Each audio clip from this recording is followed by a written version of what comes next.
তামুলপুৰত অব্যাহত হাতী মানুহৰ সংঘাত।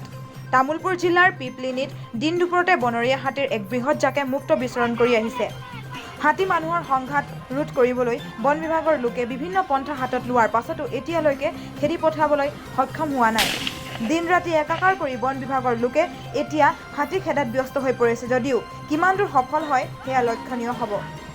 আনফালে সাধাৰণ লোকে বন বিভাগ তথা চৰকাৰক আহ্বান জনাইছে যে হাতী মানুহৰ সংঘাতে যাতে সাধাৰণ লোকক অসুবিধাত নেপেলায় তাৰ ব্যৱস্থা গ্ৰহণ কৰিব লাগে।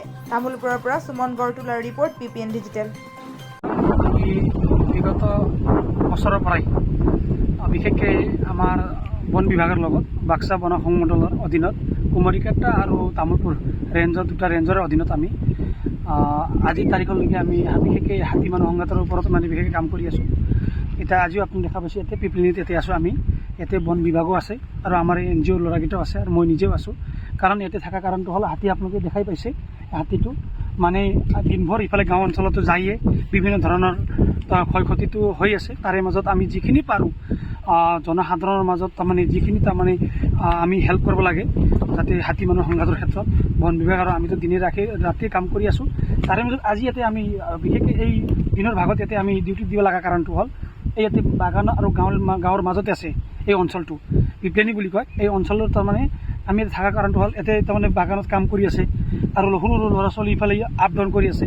হঠাৎ যদি কোনোবাই যদি হাতীত যদি শিলগুটি দলিয়াই দিয়ে তেতিয়া হাতী এনে মানে খঙাল হৈ যায়। খঙাল হ'লে কি হয় তেওঁলোকে তাৰমানে কিছুমানৰ খেদি পাৰ হৈ যায়। পাৰ হ'লে কি হয় তেতিয়া আক্ৰমণ কৰি দিয়ে। আক্ৰমণ হোৱাৰ লগে লগে কিছুমান হঠাৎ তাৰমানে নোহোৱা দুৰ্ঘটনা এটা ঘটি যায়।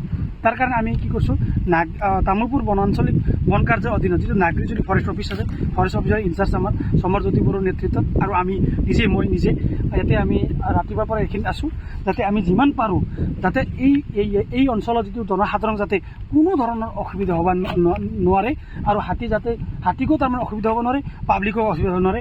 আমি যিমান পাৰোঁ মানে ৰাইজৰ মানুহখিনি আমি বুজাই আছোঁ যাতে আপোনালোকে হাতীক তাৰমানে শিলগুটি নামাৰিব বা কোনোবা গিটিছ মাৰে নামাৰিব। তেওঁলোকৰ মানুহখিনিকো আমি তাৰমানে সজাগ কৰি আছোঁ আৰু হাতীখিনিও আমি ইয়াতে বহি আমি আৰু এই ৰাস্তাই আমি পহৰা দি আছোঁ।